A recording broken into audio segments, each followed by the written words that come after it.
कलवरी के पास खड़ा हो, खून की धारा देखता जा,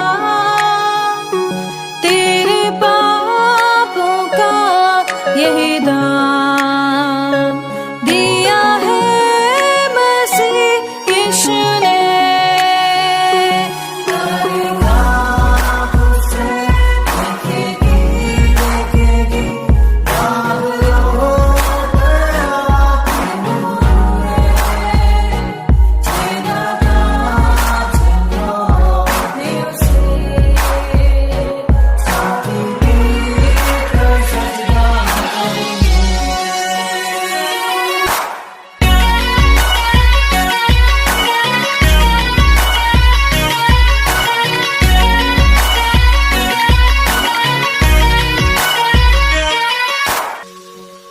ये हुआ सब तेरे लिए, तूने भी उसे छेड़ा था, फिर भी प्यार से वो बोला था, जाता क्यों नहीं तू उसके पास, फिर भी प्यार से वो बोला था, जाता क्यों नहीं तू उसके पास।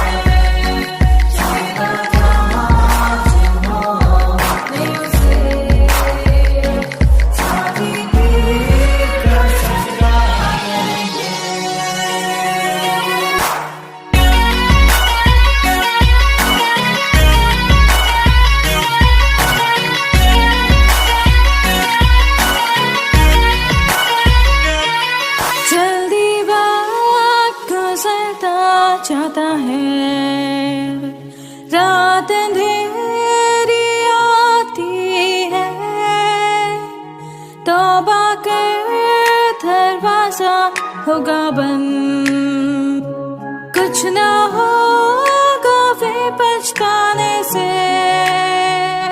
तौबा कर दरवाजा होगा बंद, कुछ ना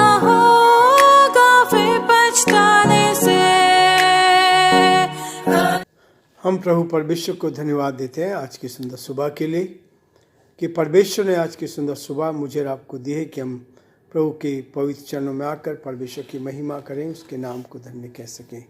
प्रियो, मैं आप सभी का स्वागत और वेलकम करता हूं living Christian movement fellowship ministry Jaipur Rajasthan में। परमेश्वर आप सबको बहुत आशीष दे, परमेश्वर का हाथ आप पर, आपके पूरे परिवार पर बना रहे, ये हमारी कामना है, ये हमारी प्रार्थना है कि आप जीवन में आगे बढ़ते जाएं और परमेश्वर की महिमा कान बनते जाएं। प्रभु आप सबको बहुत बड़ी आशीष दे और परमेश्वर का हाथ आप पर और आपके पूरे परिवार पर बना रहे, ताकि आप जीवन में उन्नति करें, परमेश्वर की महिमा करें और परमेश्वर के नाम को धन्य कह सकें।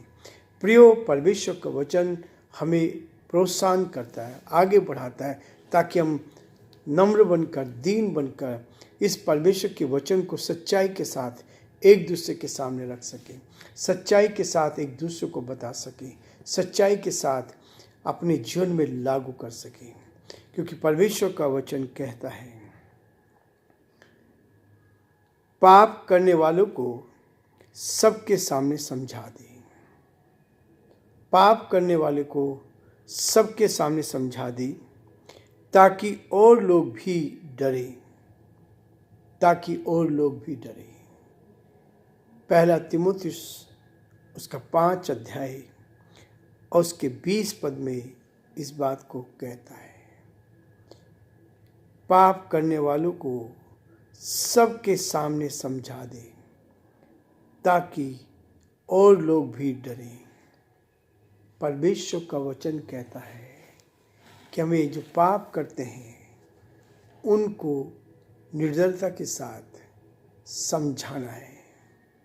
और जब आप समझा देते हैं तब परमेश्वर आपको आज़ाद करता है। यदि आपने सच्चाई को उनके सामने रख दिया, मानना ना मानना उनकी बात की, लेकिन यदि आप एक सेवक हैं, परमेश्वर के दास हैं, दासी हैं, तो आपका ये फर्ज है कि पाप करने वालों को समझा दे। और तिमोथियस में वो कहता है, समझा और डांट, समझा और डांट। मेरे आपके जीवन में इतना अधिकार होना चाहिए कि हम एक दूसरे को सही तरीके से समझा सकें, और न केवल समझा सके परंतु एक दूसरे को परमेश्वर के प्रेम का एहसास करा सकें। यही मेरे आपके लिए बहुत ज़रूरी है कि हम परमेश्वर के वचन को लेकर एक दूसरे को समझाएं, एक दूसरे की मदद करें और एक दूसरे को प्रभु में बढ़ा सकें। इन सब के पीछे उद्देश्य होना चाहिए कि हम दूसरों को प्रोत्साहित कर सकें। प्रियो, आज परमेश्वर का वचन कहता है, इफिसियों की पत्री उसका 6 अध्याय और उसके 6, 7 और 8 पद को मैं आपके सामने पढ़ना चाहूँगा।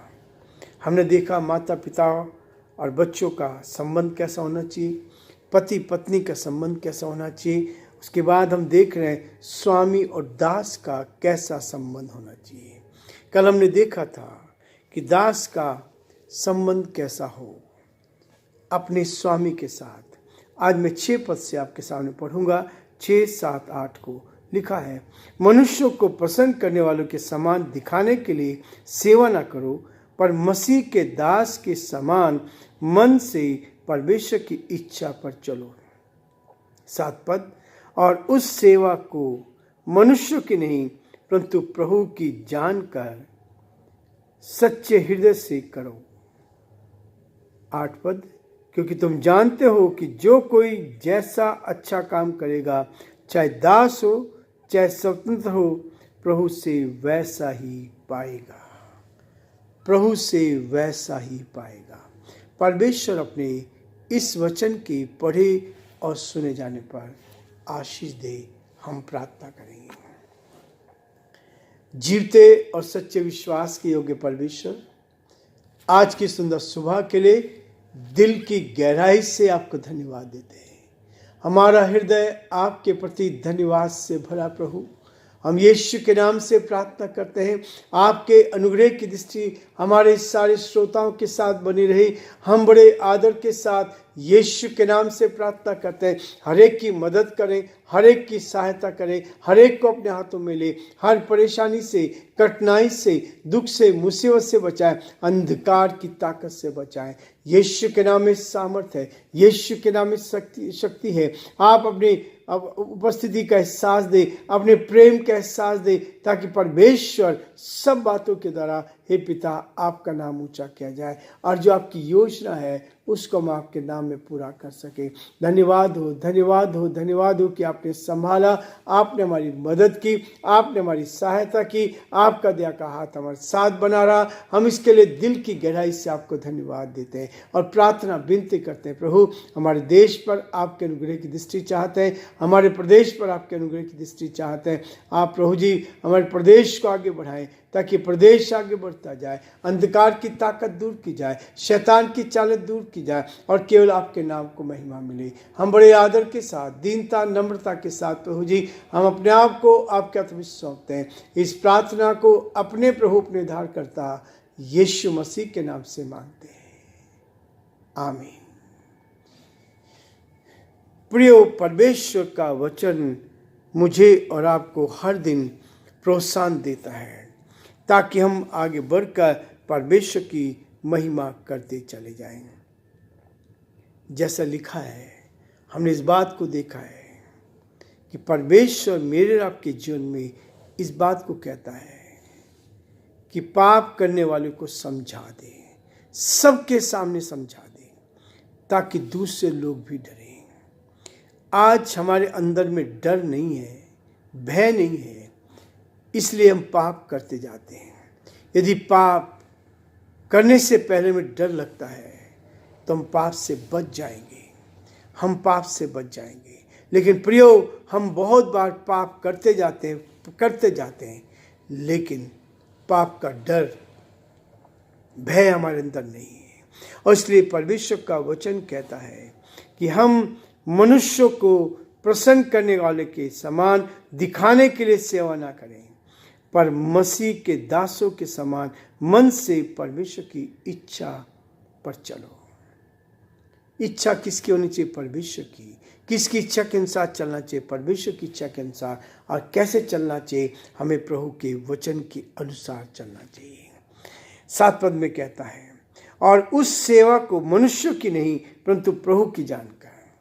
जो सेवा आज हमें दी गई है, ये मनुष्य की सेवा नहीं है, ये किसी मनुष्य के द्वारा हमें नहीं मिली है। ये सेवा तो परमेश्वर की ओर से मिली है।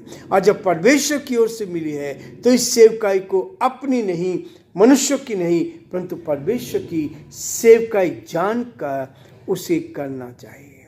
ये मनुष्यों की नहीं परंतु प्रभु की जानकर सच्चे हृदय से करो, सच्चे मन से करो। जो कुछ करना है सच्चे हृदय से करना, सच्चे मन से करना है। संसार में रहना है तो सच्चाई को लेकर आगे बढ़ाना है, सच्चाई को लेकर आगे बढ़ना है, ताकि आप सच्चाई को लेकर परमेश्वर के नाम को ऊंचा उठा पाए। प्रियो, परमेश्वर का वचन ये कहता है कि जो कुछ करते हो वो सच्चे हृदय से करो। और 8 पद कहता है, क्योंकि तुम जानते हो कि जो कोई जैसा अच्छा काम करेगा, चाहे दास हो चाहे स्वतंत्र हो, प्रभु से वैसा ही पाएगा। परमेश्वर से हमें इनाम लेना है, परमेश्वर से उस आशीष को पाना है। तो वो कहता है, चाहे दास हो चाहे स्वतंत्र हो, चाहे गुलाम हो चाहे आजाद हो, उन सब के लिए परमेश्वर के यहाँ कोई पक्षपात नहीं है। परमेश्वर किसी का पक्षपात नहीं करता है। वचन कहता है, बिना पक्षपात के हमें एक दूसरे की सहायता करनी चाहिए। और इसलिए परमेश्वर किसी का पक्षपात नहीं करता है। वो कहता है, चाहे दास हो और चाहे स्वतंत्र हो, प्रभु में वैसा ही पाएंगे। हम परमेश्वर से वैसा ही पाएंगे जो परमेश्वर हमें देना चाहता है। इसलिए प्रियो, परमेश्वर का वचन हर कदम पर मुझे और आपको प्रोत्साहन करता है, आगे बढ़ाता है, ताकि हम पक्षपात ना करें।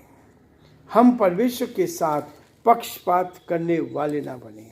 केवल एक ही चीज़ मेरे आपके अंदर होनी चाहिए कि हम प्रभु के साथ ईमानदार बनकर परमेश्वर की महिमा करते चले जाएं, जो मुझे और आपको इस बात के लिए प्रेरित करता है ताकि हम आगे बढ़कर परमेश्वर की महिमा करें। इसलिए प्रियो, परमेश्वर का वचन हमें इस बात के लिए बहुत अच्छे से बताना चाहता है, ताकि आप परमेश्वर के साथ ईमानदार बनकर परमेश्वर की महिमा करते चले जाएं। आज जो प्रभु की इच्छा है उसको अपने जीवन में पूरा करते हुए चले जाएं, क्योंकि परमेश्वर कभी नहीं चाहता कि परमेश्वर के दास और दासी कभी पक्षपात करें। लिखा है याकूब की पत्री उसका 2 अध्याय 9 पद में, पर यदि तुम पक्षपात करते हो तो पाप करते हो। यदि तुम पक्षपात करते हो तो पाप करते हो और व्यवस्था तुम्हें अपराधी ठहराती है। व्यवस्था तुम्हें अपराधी ठहराती है। यदि तुम पक्षपात करते हो, संसार की दृष्टि में हम पक्षपात करते हैं, तो प्रियो हम पाप करते हैं। इस पाप से बचने का उपाय एक ही है कि हम सच्चाई पर चलें, और न केवल सच्चाई पर चलें परंतु परमेश्वर का भय माने, और हर कदम पर परमेश्वर के भय में अपने आप को सचेत रखकर परमेश्वर की महिमा करें। इसलिए कहता, पर यदि तुम पक्षपात करते हो तो पाप करते हो और व्यवस्था तुम्हें अपराधी ठहराती है। क्योंकि जो कोई सारी व्यवस्था का पालन करता है परंतु एक ही बात में चूक जाता है, वह सब बातों में दोषी ठहर चुका है। परमेश्वर आप सबको बहुत आशीष दे और परमेश्वर का हाथ आप पर और आपके पूरे परिवार पर बना रहे। यही हमारी कामना है, यही हमारी दुआ है कि परमेश्वर आपको बहुत बड़ी आशीष देकर अपनी महिमा के लिए इस्तेमाल करें। प्रभु आप सबको आशीष दे।